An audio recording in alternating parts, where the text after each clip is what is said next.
একবার রাতে সফিয়া বিনতে হুয়াই ইবনে আখতাব রাদিয়াল্লাহু তাআলা আনহা আসলেন, ওনার স্ত্রী।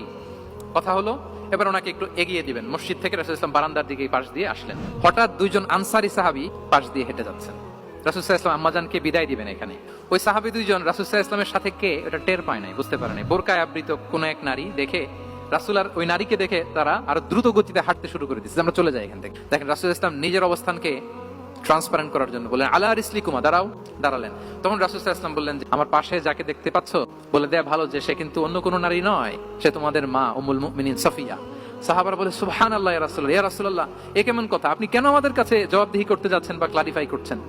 আপনার পাশে কোনো নারী এত রাতে যদি দাঁড়িয়ে থাকে তিনি তো আমাদের মাদের মধ্যে থেকেই তো একজন হবেন, কেন আপনি বলতেছেন? তখন রাসূল সাল্লাল্লাহু আলাইহি ওয়াসাল্লাম বললেন যে না, শয়তান মানুষের রগে রগে চলাচল করে, আমার ভয় হয় হয়তো শয়তান কোনো সন্দেহের উদ্রেক তোমাদের হৃদয়ে ঢুকাই দিতে পারে।